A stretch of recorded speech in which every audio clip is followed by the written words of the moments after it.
28 de abril de 2026. La Policía Nacional abre 2 maletas frente a un hotel de Madrid y encuentra 55 kilos de droga sintética, troquelada en forma de nube, lista para distribuir. Eso es lo que llevaban encima. Lo que había detrás era una nave industrial en la Corona Norte de Madrid, con prensas de compactación, máquinas envasadoras y stock suficiente para inundar el mercado de éxtasis de toda España. Fabricado por los Dominican Don't Play, la misma banda de los machetes y los parques de Usera. ¿Cómo una pandilla de barrio llegó a montar algo así y por qué nadie lo vio venir? Es exactamente lo que viene a continuación.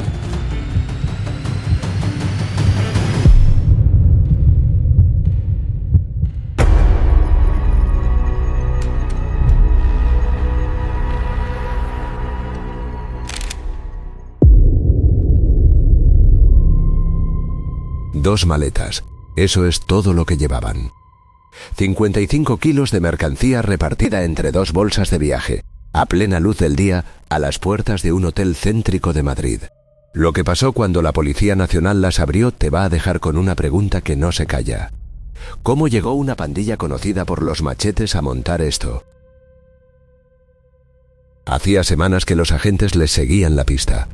Semanas de vigilancia encubierta, de registrar movimientos, de identificar quién mandaba, quién transportaba, quién cerraba los tratos, sin que los objetivos se mosquearan lo más mínimo.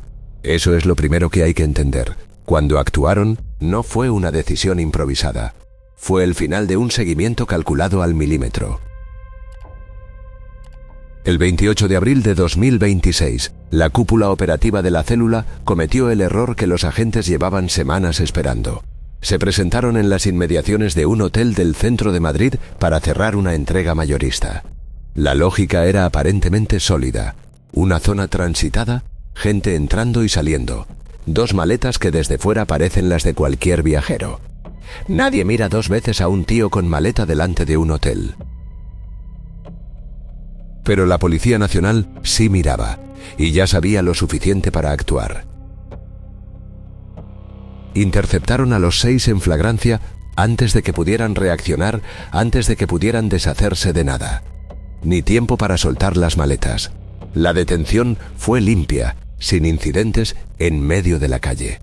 6 personas que unos segundos antes cerraban una operación de narcotráfico a gran escala. Y un segundo después esposadas sobre el asfalto. Cuando los agentes abrieron las maletas, lo que encontraron confirmó cada semana de vigilancia. 23 kilos de MDMA, 65.000 comprimidos, todos troquelados con la misma forma. Una nube. El detalle del troquelado no es un capricho, es una firma, una marca de fábrica para fidelizar clientela en el mercado negro. Y junto a ellos, 32 kilos de ketamina cristalina, todo empaquetado, listo para distribuir. 55 kilos de estupefacientes en 2 maletas, en plena calle, en Madrid. El material probatorio que llegó al juzgado esa semana no dejaba demasiado margen para la discusión. El juez decretó prisión provisional para 5 de los 6 detenidos por delitos de pertenencia a organización criminal y contra la salud pública. El 6º quedó en libertad con cargos. En cuestión de días, la cúpula de la célula había desaparecido entre rejas. Lo que quedaba por explicar era todo lo demás. Porque los Dominican Don't Play no son lo primero que se te viene a la cabeza cuando piensas en laboratorios de síntesis química. Son la banda que lleva años sembrando el terror en los barrios del sur de Madrid. Usera, Villaverde, Carabanchel. La conocida por los bolomachetes, por las reyertas en parques, por obligar a los rivales a gritar consignas de rodillas. Eso son los DDP. O eso eran hasta que algo cambió. Porque lo de las maletas no era un cargamento comprado a otro proveedor ni un golpe de suerte. Era el producto de una operación propia. Una célula con organigrama, con especialistas, con maquinaria industrial, con capacidad para fabricar 500.000 pastillas a la semana. Una célula que tenía la infraestructura necesaria para mover hasta 5 millones de comprimidos en una sola operación. Cómo una pandilla de barrio llegó hasta ahí es lo que hace que este caso no se parezca a ningún otro. Y eso empieza bastante antes del 28 de abril. Julio de 2022. 69 detenidos en una sola operación. Y lo que la policía encontró no era solo droga ni machetes, era una alianza entre una pandilla de barrio y una red de hackers de 7 nacionalidades. Eso lo cambia todo. Quédate, porque lo que pasó entre esa operación y las maletas del hotel es la historia de cómo una banda de la calle aprendió a pensar como una empresa criminal. Para entender qué eran los Dominican Don't Play, antes de ese salto hay que ir a los barrios. Y Usera, Villaverde, Carabanchel, su negocio era simple y brutal.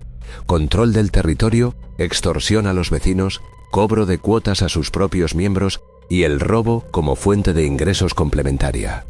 El instrumento de todo eso era el bolomachete, un machete de desbroce que en sus manos se convirtió en herramienta de intimidación y en moneda de ascenso interno.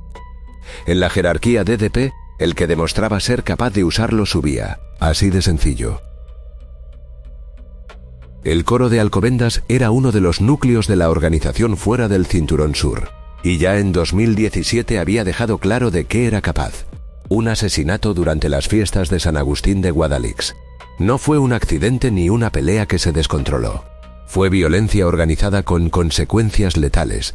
La firma de una célula que controlaba su territorio con una lógica propia. 5 años después, en agosto de 2022, la Policía Nacional desmanteló sus narcopisos y plantaciones indoor de marihuana en Alcobendas. 7 detenidos, 6 kilos de hierba, armas. En ese momento, el coro gestionaba ya una operación de venta de estupefacientes con una estructura mínima.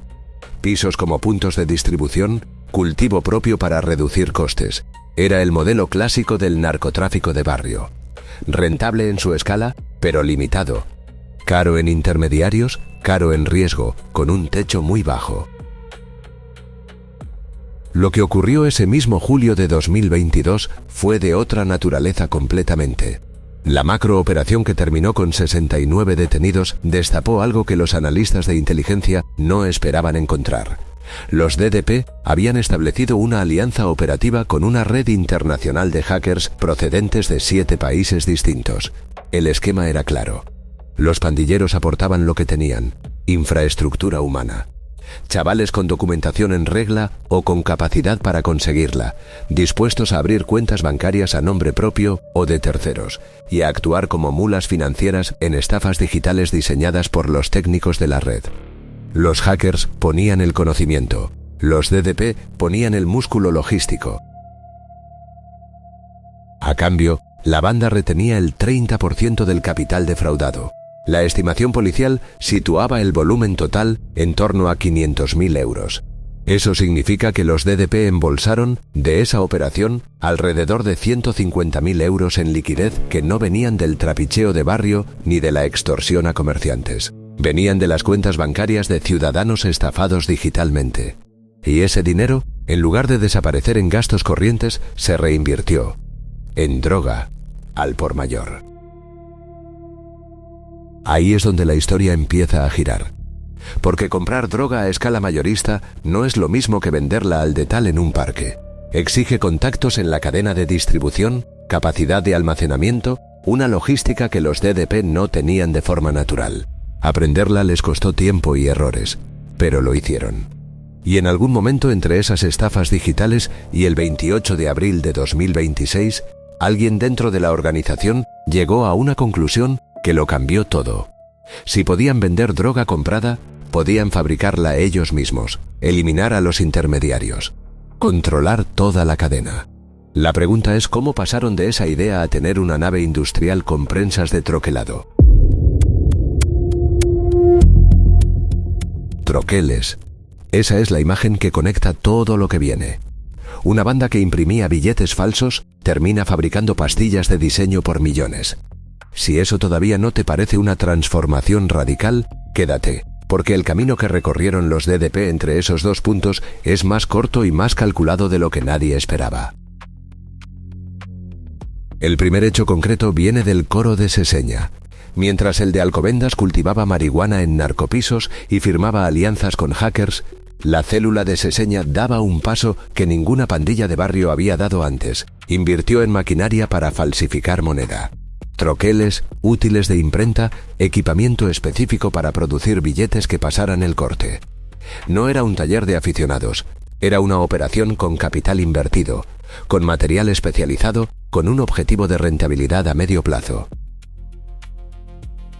Ese cruce de línea fue el que cambió la jurisdicción.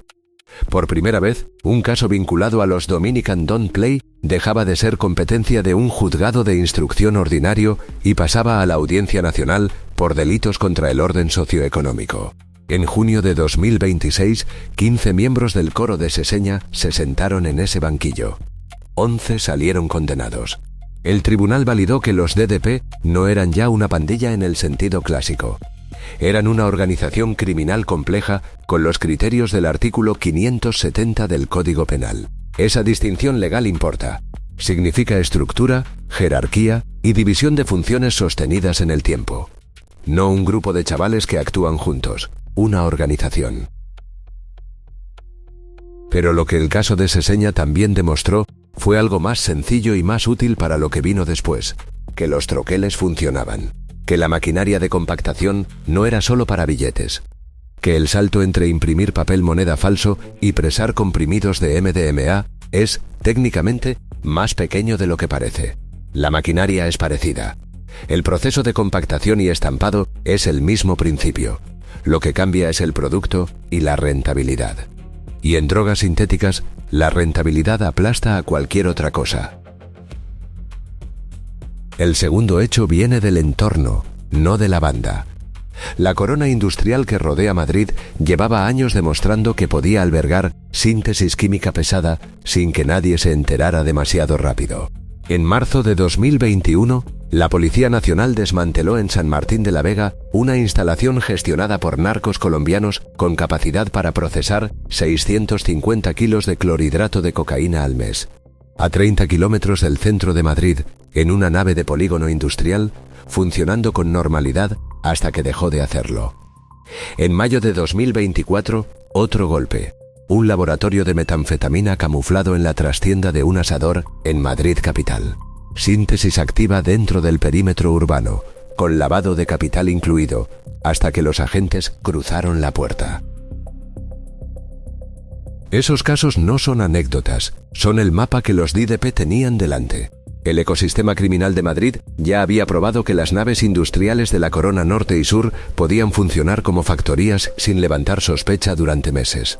Que la fragmentación logística, producir aquí, almacenar allá, distribuir desde otro punto, era viable y ya estaba testeada por otros. No había que inventar nada, había que aplicarlo. Y ahí es donde encaja la decisión estratégica. En algún momento, con el capital acumulado de las estafas digitales y el mayoreo de droga, alguien en la cúpula calculó que fabricar era más rentable que comprar. Eliminar a los intermediarios transnacionales. Controlar la producción, el estampado, el envasado, la distribución. Para eso hacía falta un organigrama que ninguna pandilla de barrio había necesitado nunca. Un líder que tomara decisiones ejecutivas. Un enlace comercial con los contactos y las rutas para negociar volúmenes de hasta 5 millones de pastillas. Un responsable financiero que asumiera el coste de los precursores y gestionara el retorno. Un fabricante especializado en síntesis química, reclutado fuera o formado dentro. Y los colaboradores de siempre, el músculo que conocía la banda desde los parques, ahora reconvertido en seguridad industrial. 5 estratos. Cada uno con una función que el siguiente no podía cubrir. Una arquitectura que ya no se parecía a un coro callejero.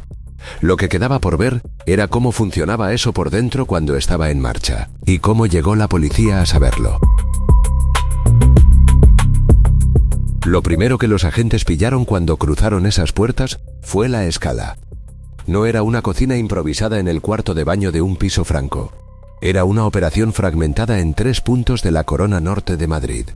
La producción concentrada entre Alcobendas y San Sebastián de los Reyes, el almacenamiento en Madrid capital. Cada eslabón separado del siguiente. Esa compartimentación no era accidental. Si caía un punto, los otros seguían en pie. El corazón de la fábrica era una prensa manual de alta presión acoplada a matrices, troqueles y punzones de compactación. La misma lógica que usaban para estampar billetes falsos en Seseña, aplicada ahora a comprimidos de MDMA. Con esa maquinaria podían darle a cada pastilla la forma y el logo que quisieran. Los 65.000 comprimidos en nube que viajaban en las maletas eran el producto terminado de ese proceso. No eran un lote excepcional, eran lo que salía de allí cualquier semana.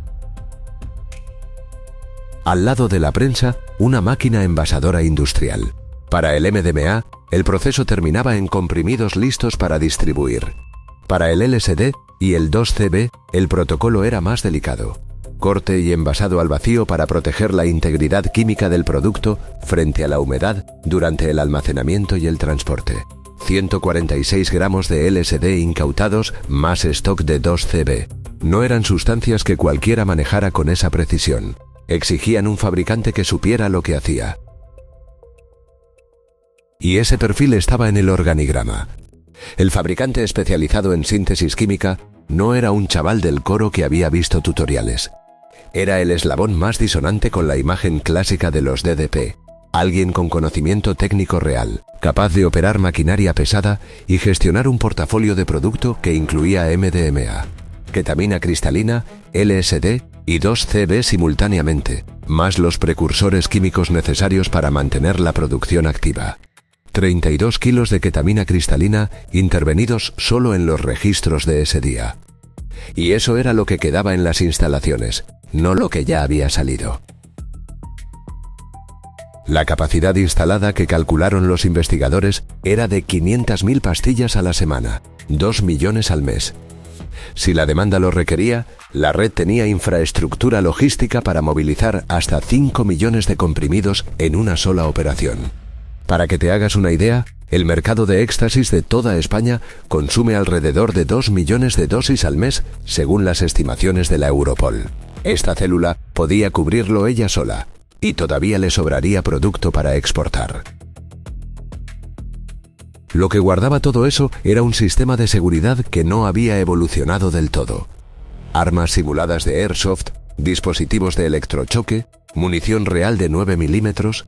La combinación tenía una lógica. El airsoft y los tasers mantenían la coerción sin disparar las penas por tenencia ilícita de armas de fuego reales. Pero la munición del 9 era la señal de que el acceso al armamento letal estaba ahí si hacía falta.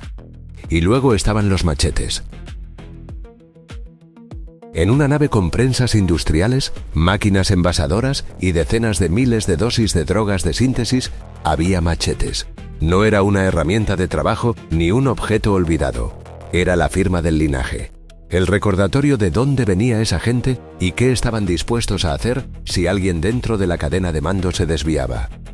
Los colaboradores, el estrato basal del organigrama, llevaban años usando machetes en parques y reyertas. Ahora los usaban para custodiar activos industriales.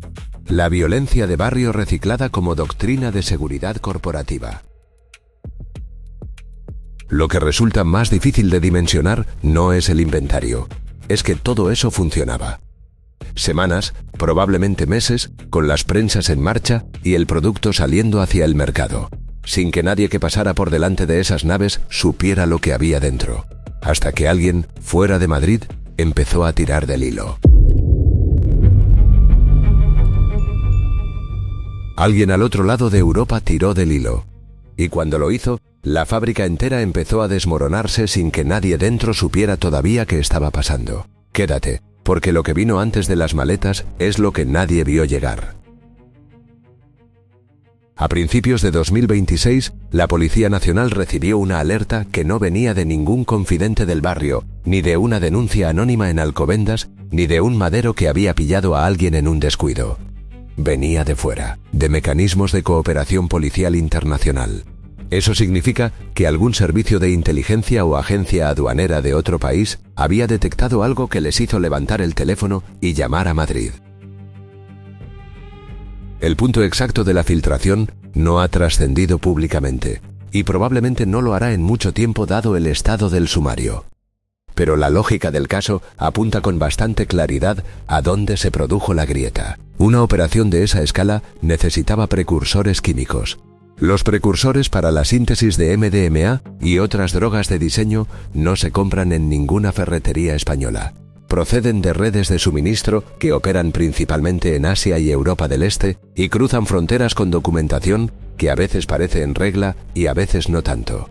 Cada vez que esos cargamentos se mueven, dejan rastros en los sistemas aduaneros de los países por los que pasan. Manifiestos de carga, declaraciones de origen, movimientos bancarios asociados.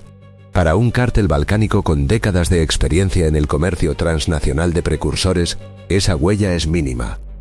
Saben qué nombre poner en el papel, qué empresa pantalla interponer, por qué frontera pasar. Para una banda de barrio que lleva 4 años aprendiendo a escala, esa huella es mucho más visible. Los DDP habían construido un organigrama sofisticado para lo que eran. Pero sofisticado para lo que eran no es lo mismo que invisible para quien sabe mirar. El enlace operativo y comercial de la célula, el perfil encargado de negociar volúmenes y trazar rutas de exportación hacia el mercado europeo, necesitaba moverse en entornos donde su organización no tenía historia ni credenciales. Cuando intentas vender 5 millones de pastillas a compradores que no te conocen, tienes que aparecer en algún sitio. Tienes que hacer contactos, y los contactos dejan rastro.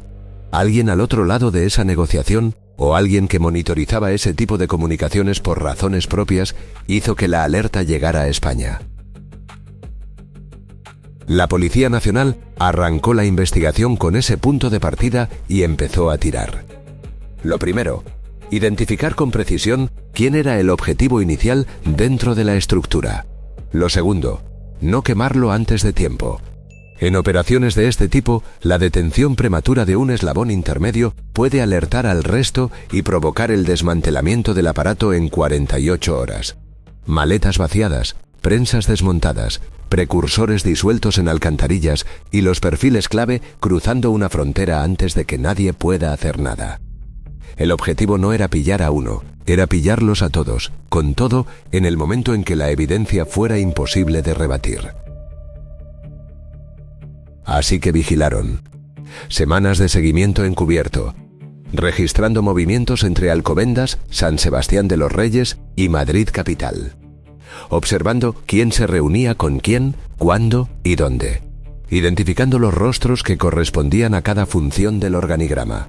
El que daba las órdenes, el que cerraba los tratos, el que gestionaba el dinero, el que aparecía solo cuando había que mover producto. Cada pieza del organigrama que los agentes habían construido sobre el papel fue verificándose sobre el terreno, persona a persona, movimiento a movimiento. Y durante esas semanas, la fábrica seguía funcionando. Las prensas en marcha, los comprimidos saliendo, el stock acumulándose. La célula operaba con la confianza de quien lleva meses sin ver ningún problema. Esa confianza fue exactamente lo que los perdió. En algún momento de las semanas previas al 28 de abril, los investigadores confirmaron algo que cambió el alcance del caso. La red no era solo un laboratorio de producción local. Tenía la infraestructura logística y los contactos comerciales para movilizar hasta 5 millones de comprimidos en una sola operación. Eso no es narcotráfico de barrio escalado. Eso es distribución mayorista a escala europea. El cálculo que habían hecho en la cúpula era simple. Fabricar para el mercado español era rentable, pero exportar a otros países multiplicaba el margen por un factor que ningún negocio de extorsión o estafa digital podía igualar. La célula no aspiraba a ser el mayor proveedor de Madrid. Aspiraba a ser proveedor regional en el continente. Con ese panorama encima de la mesa, los investigadores tenían un problema de timing. Podían entrar en las naves en cualquier momento y encontrar maquinaria, precursores y producto terminado. Pero el caso que podían construir con una entrada en frío, sin nadie infraganti, sin el intercambio documentado, sin la cadena de custodia perfecta desde el productor hasta el distribuidor, era más vulnerable procesalmente que lo que podían construir si esperaban. Necesitaban pillarlos en el acto. Y entonces los objetivos les dieron exactamente eso. La cúpula operativa programó una entrega mayorista. El producto, 23 kilos de MDMA y 32 kilos de ketamina cristalina. El lugar elegido, las inmediaciones de un hotel céntrico de Madrid. La lógica de elegir un hotel como punto de encuentro tiene su propia coherencia criminal. Es un espacio de tránsito constante donde nadie levanta la vista, donde las maletas son el accesorio más normal del mundo, donde la presencia de personas que no se conocen entre sí no llama la atención de nadie. Un hotel de ciudad es, en teoría, el lugar más anónimo posible para cerrar un traspaso de esa magnitud. En teoría. Los investigadores que llevaban semanas siguiendo sus movimientos ya sabían que esa entrega se estaba preparando. Sabían quiénes iban a estar allí y con qué. Cuando la cúpula llegó con las 2 maletas, la Policía Nacional no estaba improvisando una intercepción. Estaba ejecutando el final de una operación planificada al milímetro. La detención en flagrancia no fue una casualidad ni un golpe de suerte. Fue el resultado de semanas de trabajo construyendo un caso que no pudiera caerse en el juzgado.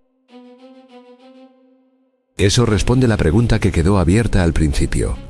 ¿Cómo llegaron los agentes a estar allí ese día, con esa precisión, en ese momento exacto? No fue azar. Fue la consecuencia de que alguien al otro lado de Europa vio algo que no cuadraba, cogió el teléfono y la Policía Nacional hizo el resto. Lo que falta saber es qué pasó en los siguientes minutos, porque las maletas eran solo el detonante. Lo que vino después, los 4 registros simultáneos, las puertas que se abrieron al mismo tiempo en 3 municipios distintos, es donde se ve la verdadera dimensión de lo que habían construido. Y eso es lo que viene a continuación. Las prensas estaban en marcha cuando llamaron a la puerta. Lo que encontraron dentro de esas naves en los siguientes minutos es lo que hace que este caso no tenga parangón en la historia del crimen organizado en España.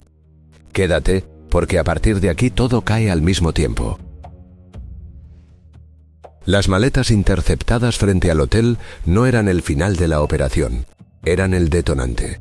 El instante en que la Policía Nacional confirmó, con el producto en la mano y los detenidos esposados, que el acervo probatorio era suficiente para ejecutar lo que llevaban semanas preparando. 4 mandamientos de entrada y registro, preautorizados judicialmente, todos pendientes de la misma señal. Esa señal llegó el 28 de abril de 2026 en una calle del centro de Madrid, en el momento exacto en que los agentes abrieron las 2 maletas. La decisión de actuar simultáneamente en los 4 inmuebles no era un capricho táctico. Era la única forma de que el operativo tuviera sentido. La célula había diseñado su arquitectura logística con un criterio de compartimentación. Producción en un punto, almacenamiento en otro, y los mandos moviéndose entre los dos sin que ningún eslabón lo supiera todo. Esa misma compartimentación que les daba seguridad operativa en tiempos normales se convertía ahora en su punto más débil. Si los registros no eran simultáneos, si caía primero una nave y los colaboradores en las otras tenían aunque fuera 10 minutos de margen, el resultado podía ser catastrófico para la investigación. Prensas desmontadas, precursores vaciados por el desagüe, producto incinerado, dispositivos destruidos. Un caso construido durante semanas de vigilancia desmoronándose en minutos por culpa de una llamada perdida o un mensaje de aviso. La Policía Nacional no le dio ese margen a nadie. Los 4 equipos entraron a la vez. Madrid Capital, primero. El punto de almacenamiento era el eslabón más alejado de la cadena de producción y, por tanto, el que operaba con mayor distancia respecto a los perfiles técnicos del laboratorio. Lo que guardaba ahí era el stock listo para distribuir, producto terminado, envasado, en condiciones de salida inmediata. Cuando los agentes cruzaron esa puerta, encontraron exactamente lo que esperaban encontrar, y eso por sí solo ya era suficiente para sostener varios años de condena. Pero el núcleo estaba en la Corona Norte. Alcobendas, 2 inmuebles distintos. San Sebastián de los Reyes. 3 entradas en un territorio que el coro de Alcobendas consideraba su retaguardia operativa desde hacía años. El mismo coro que en 2017 había matado en las fiestas de San Agustín de Guadalix. El mismo que en 2022 había perdido sus narcopisos y había seguido en pie. Esta vez no seguiría en pie.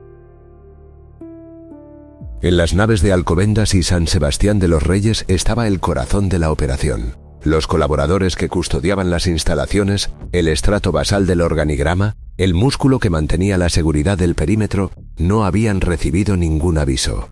No había habido tiempo para eso. La cúpula, con los 6 perfiles clave detenidos frente al hotel, no pudo hacer ninguna llamada. No pudo enviar ninguna señal. Los colaboradores en las naves seguían asumiendo que era un día normal, que las prensas seguirían en marcha, que el producto seguiría saliendo, que nadie iba a cruzar esa puerta sin ser esperado. Cuando los agentes entraron, el sistema de seguridad híbrido que la célula había montado resultó ser exactamente lo que era. Una doctrina diseñada para intimidar a civiles y gestionar la lealtad interna, no para frenar a un equipo policial que llega con una orden judicial y la simultaneidad del tiempo a su favor.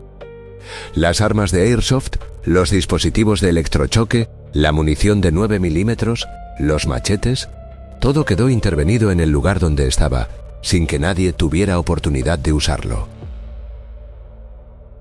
Y entonces los agentes vieron la fábrica tal cual, las prensas manuales de alta presión con sus matrices y troqueles sin desmontar, la máquina envasadora industrial sin vaciar, los comprimidos, los precursores, los 32 kilos de ketamina cristalina, los 146 gramos de LSD, el stock de 2 CB, todo en su sitio, todo etiquetado por la propia operación como evidencia de una producción continuada.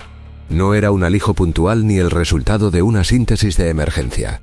Era la instantánea de una línea de montaje en pleno funcionamiento, congelada en el momento exacto en que los agentes cruzaron el umbral. La documentación forense del inventario llevó horas. Cada pieza de maquinaria registrada, cada sustancia pesada y catalogada, cada elemento del arsenal fotografiado en su posición original. La cadena de custodia construida en esas instalaciones era el argumento más sólido que cualquier fiscal podía pedir. No había que demostrar que el laboratorio existía mediante indicios o testimonios.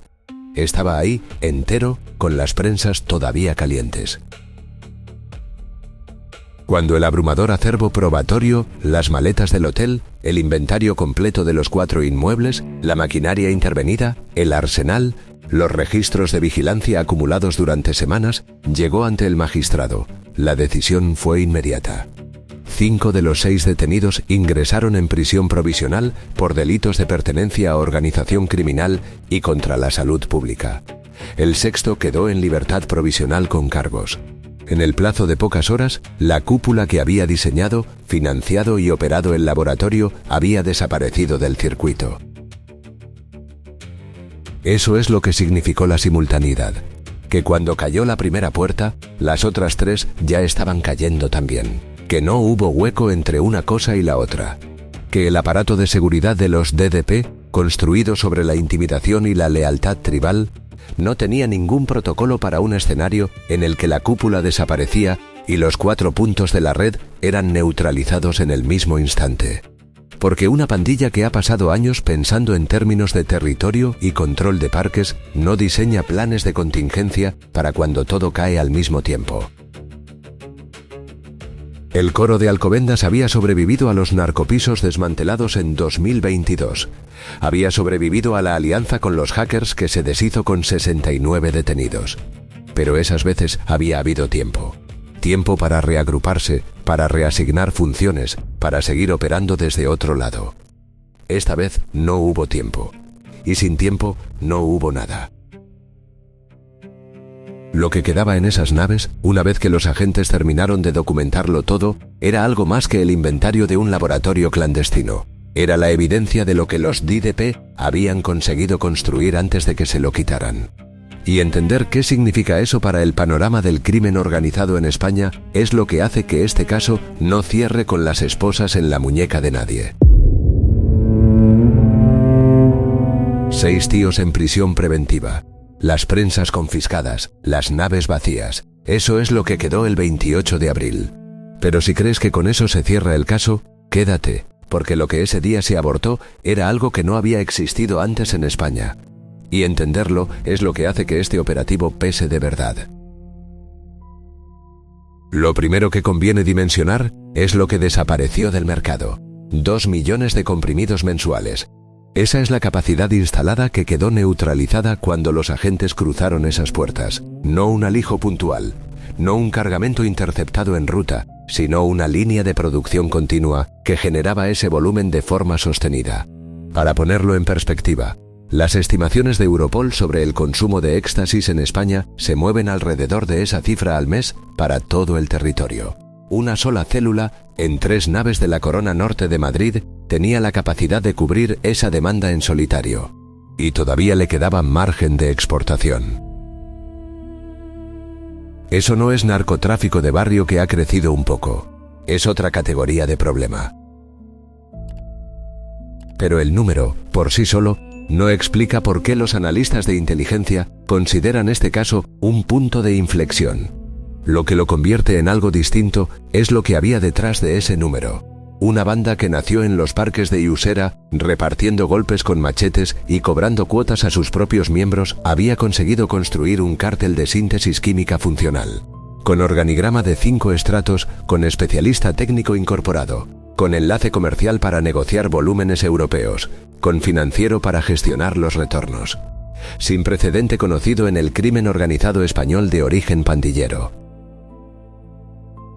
Hasta ahora, la narrativa dominante sobre las bandas juveniles en España tenía un techo implícito. Podían escalar en violencia, podían diversificarse hacia el fraude digital o el narcotráfico mayorista, pero seguían siendo bandas, estructuras horizontales basadas en la lealtad tribal y el control territorial, sin la sofisticación logística ni la disciplina operativa de las organizaciones criminales consolidadas. El laboratorio de Alcobendas rompió ese techo. No lo rompió en teoría, lo rompió en la práctica con prensas en marcha y producto en las maletas. Y no fue el único caso que lo demostró en los meses adyacentes. En julio de 2025, casi un año antes, la Policía Nacional desarticuló el Coro de los Cuatro Chorros en Carabanchel, considerado hasta entonces la célula más violenta activa de los DDP en Madrid. Lo que encontraron en sus domicilios no era solo el arsenal de machetes y cuchillos esperado. Había un subfusil de asalto de imitación, un revólver y el historial de un joven al que habían dejado parapléjico de un disparo a quemarropa en Usera en enero de 2024, con hachazos añadidos en la cabeza. El Coro de los Cuatro Chorros no fabricaba drogas sintéticas, pero tenía armamento que ninguna pandilla de barrio debería poder conseguir, y una disposición a usarlo que ya no distinguía entre reyertas de territorio y ejecuciones. La hibridación entre la violencia callejera y el crimen organizado de mayor escala no era un fenómeno aislado de Alcobendas. Era un patrón que se repetía en distintos coros y con distintas formas. Si seguiste el caso de la guerra de Carabanchel que cubrimos aquí, ya conoces los barrios de los que salen estos chavales y la dinámica que los empuja hacia arriba dentro de estas estructuras. Lo que hace diferente al laboratorio de los DDP es que alguien en esa misma franja de edad, de esa misma procedencia, decidió que el paso siguiente no era controlar más territorio con más violencia. Era eliminar a los intermediarios y fabricar el producto él mismo. Es la misma lógica de escalada, pero dando un salto cualitativo que los clanes de Carabanchel todavía no habían dado. La validación judicial de todo esto llegó en junio de 2026, menos de 2 meses después de los registros. La Audiencia Nacional condenó a 11 miembros del Coro de Seseña en lo que fue el primer juicio a una banda juvenil española elevado a ese tribunal.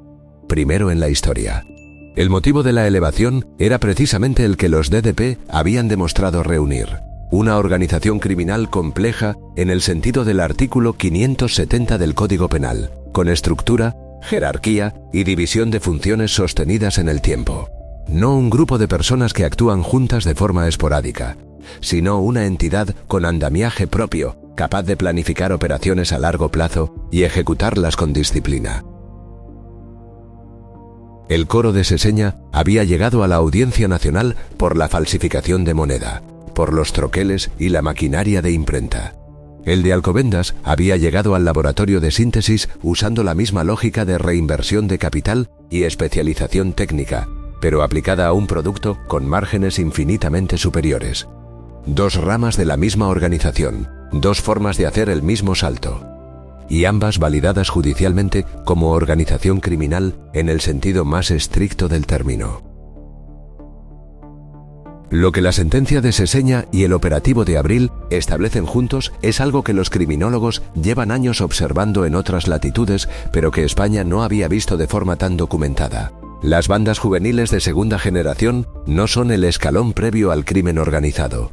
Son el crimen organizado en una fase de maduración que puede acelerarse mucho más rápido de lo que cualquier sistema de prevención está diseñado para anticipar.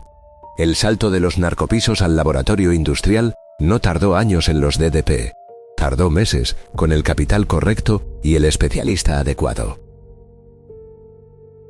La figura del fabricante especializado en síntesis química es, en ese sentido, la pieza más reveladora del caso. No era un miembro del coro que había aprendido química por su cuenta, era un perfil técnico incorporado a la estructura con una función específica e insustituible. Lo que eso implica es que la organización tenía capacidad de reclutamiento externo, credibilidad suficiente para atraer a alguien con ese perfil, y el capital necesario para pagarle a la altura de lo que aportaba. Esas tres cosas juntas no las tiene una pandilla, las tiene una organización criminal con proyección a medio plazo. Y eso es, exactamente, lo que se abortó el 28 de abril. No se desarticuló un laboratorio que llevaba meses operando y que más o menos tarde iba a caer. Se interrumpió una transición que estaba funcionando. Las prensas producían, el producto salía, el enlace comercial tenía los contactos para vender a escala europea. El financiero gestionaba los retornos. El modelo era viable, era rentable y estaba demostrando que una banda de la periferia de Madrid podía competir en el mercado de drogas sintéticas a un nivel que hasta entonces solo alcanzaban organizaciones con décadas de historia transnacional. Eso es lo más incómodo del caso. No que lo intentaran, que lo habían conseguido. Que cuando la policía entró en esas naves no encontró los restos de un proyecto fracasado.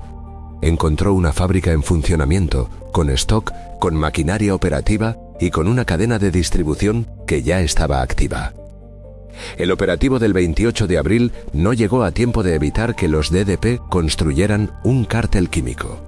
Llegó a tiempo de que ese cártel no siguiera creciendo. La diferencia entre las dos cosas es la que define el calibre real de lo que ocurrió. Y es la razón por la que los analistas de inteligencia no lo catalogan como el desmantelamiento de una amenaza que estaba germinando. Lo catalogan como la neutralización de una amenaza que ya había germinado. Eso cambia la pregunta que queda en el aire cuando se apagan las luces de la nave. La pregunta no es si los DDP eran capaces de hacer algo así. La respuesta ya la tienen. La pregunta es cuántas otras células de cuántas otras organizaciones están ahora mismo en la misma fase del proceso, en naves de polígono que ningún pasante mira dos veces. Este caso costó horas de investigación y no tiene patrocinadores detrás. Si te ha parecido que valía la pena, ya sabes lo que puedes hacer: suscribirte y dejar el like. Eso es lo que mantiene esto en marcha. Y dinos en los comentarios qué organización o qué caso quieres que sea el siguiente. Hay naves en muchos polígonos que todavía no se han abierto.